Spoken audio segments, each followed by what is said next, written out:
Morning everyone, कसे आहात सगळे। तर आज जास्वंदीच्या झाडाला इतकी छान असे 2 फुले आलेली होती आणि मेन म्हणजे आज गणेश चतुर्थी आहे आणि मला खूप भूक लागली होती। म्हटलं काहीतरी खाऊया, सो मी तिळाच्या वड्या ज्या केलेल्या होत्या त्या घेतल्या। यज्ञेशच्या स्कूलमध्ये एक्झाम पण आहे, सो तिला मी म्हटलं की यज्ञेशा थोडंसं आपण स्टडी पण करूया आणि ती लगेच स्टडी करायला बसली, कारण की तिला सांगितलं आणि ती कधी ऐकत नाही, असं होतच नाही। ती लगेच स्टडी करायला बसली आणि इतके छान पद्धतीने ती तिचे जॉब शीट पण पूर्ण करत होती। ती तिचे जॉब शीट जेव्हा पूर्ण करत होती तेव्हा ती मला बोलली की मम्मा तू पण माझ्यासोबत बैस ना। सो मी तिच्यासोबत बसली आणि ती छान असं जॉब शीट पूर्ण करत होती आणि आम्ही इतक्या छान अशा गप्पा पण मारत होतो। ती म्हणत होती की मम्मा आमच्या स्कूलमध्ये आता पुढे ॲन्युअल फंक्शन पण आहे, सो मला डान्स करायचा आहे। मॅम पण माझ्या बोलल्या आहे की डान्समध्ये पार्टिसिपेट करायचं सगळ्यांनी आणि यज्ञेशाला डान्स करायला इतकं आवडतं ना, आणि मुलांना जे आवडतं ना त्यांच्या ज्या हॉबीज आहेत त्या खरंच पूर्ण केल्याच पाहिजे।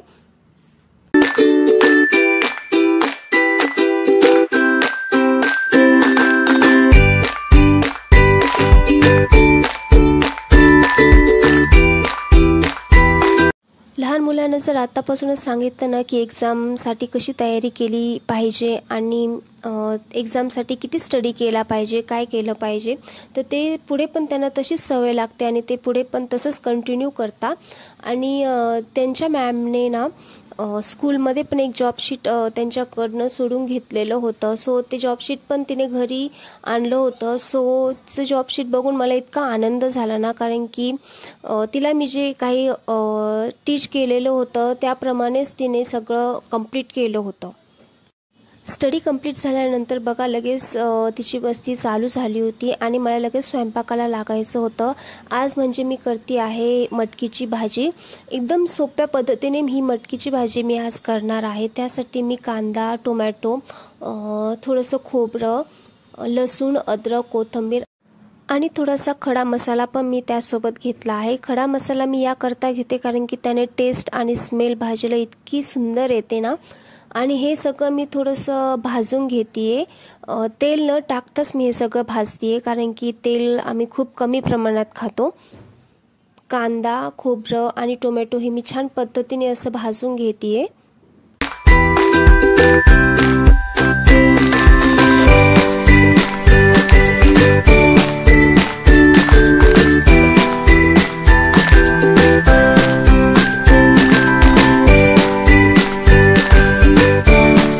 त्यानंतर मी लसूण आणि अद्रक हे पण लो फ्लेमवर थोडंसं भाजून घेतलंय। जेव्हा आपण हे सगळं लो फ्लेमवर भाजून घेतो तेव्हा इतकं छान पद्धतीने हे भाजलं जातं आणि आपण जर हाय फ्लेमवर हे भाजलं तर ते खूप असं जळकं लागतं आणि ते जळतं पण, त्यामुळे हे सगळं लो फ्लेमवरच भाजून घ्यायचं। तुम्ही बघू शकता इतकं छान पद्धतीने हे मी सगळं भाजून घेतलंय।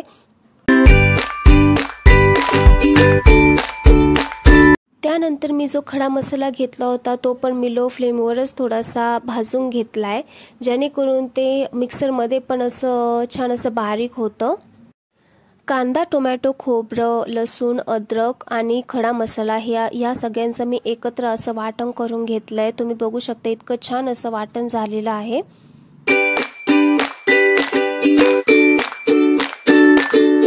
त्यानंतर मी मटकी ही कुकरमध्ये 1 ते 2 शिट्ट्या घेऊन उकडून घेतलेली आहे आणि उकडून घेताना मी त्यात थोडंसं हिंग, थोडंसं हळद टाकलेलं आहे, त्याने टेस्ट पण खूप छान येते। भाजीसाठी मी जे वाटण केलेलं होतं ते मी कढईमध्ये छान असं परतवून घेते। परतवून घेत असताना ते थोडंसं लो फ्लेमवर परतवायचं आहे, त्यानंतर थोड्या वेळ हाय फ्लेमवर पण परतून घ्यायचं आहे, त्याने हे वाटण जळत पण नाही।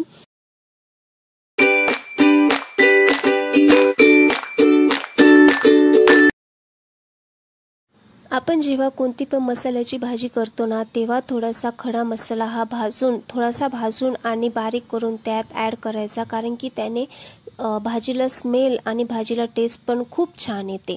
त्यानंतर मसाला परतून झाल्यानंतर मी त्यात ॲड करते हळद, मिरची, थोडासा गरम मसाला धने पावडर आणि आपला थोडासा काळा मसाला पण ॲड करायचा।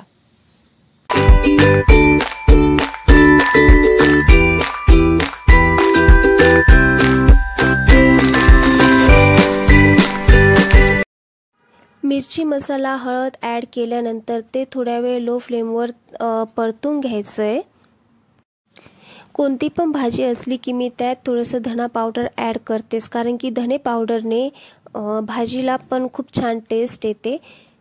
आणि हे सगळं मिश्रण थोड्या वेळ परतल्यानंतर मी त्यात ॲड करते ते म्हणजे मटकीचा जो रस्सा आहे तो त्यात थोडासा ॲड करते आणि ते थोडंसं परतून घ्यायचं आहे। मी पूर्ण मटकी त्यात टाकत नाही, कारण की हाय फ्लेमवर हे थोडंसं परतून घ्यायचं आहे, त्याने तर्री पण खूप छान येते भाजीला। थोड्या वेळ हे हाय फ्लेमवर परतल्यानंतर त्यात मी सगळी मटकी ही त्यात ॲड केली आणि चवीनुसार मी त्यात मीठ ॲड केलं। तुम्ही बघू शकता भाजीला इतकी छान अशी तर्री आलेली आहे आणि 5 ते 10 मिनटं ही भाजी अशीच शिजू द्यायची आहे। आणि त्यात मी कोथिंबीर पण वरून ॲड केली आहे, कारण की मला प्रत्येक भाजीत कोथिंबीर ही आवडतेच।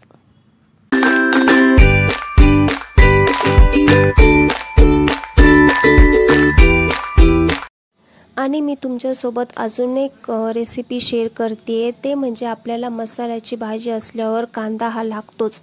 मी कांदा असा गोलाकार छान असा कापून घेतला आहे, त्यात मी ॲड केली मिरची, त्यानंतर मी त्यात ॲड केले लिंबू आणि चवीनुसार मी त्यात ॲड केलं आहे मीठ आणि वरून थोडीशी कोथिंबीर पण ॲड करायची आणि ते सगळं टाकल्यानंतर छान असं ते मिक्स करून घ्यायचं आहे।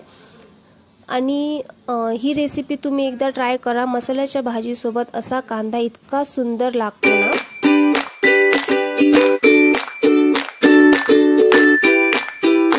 तुम्ही बघू शकता इतक्या छान पद्धतीने ही भाजी झाली ना आणि त्याची टेस्ट पण इतकी सुंदर झाली ना। तुम्ही नक्कीच ही भाजीची रेसिपी ट्राय करून बघा आणि तुम्हाला ही रेसिपी कशी वाटली हे पण मला कमेंट करून नक्की सांगा।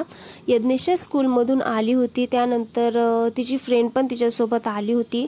सो त्यांचं मस्त असं खेळायचं काम चालू होतं आणि त्या दोघींना पण भूक लागली होती। म्हटलं काहीतरी त्यांना स्नॅक्स देऊया। मस्त त्या दोघी टीव्ही बघत बघत स्नॅक्स खात होत्या आणि टीव्हीवर त्या दोघींचं पण फेवरेट कार्टून चालू होतं, त्यामुळे त्या दोघी पण टीव्ही बघण्यात इतक्या मग्न होत्या ना।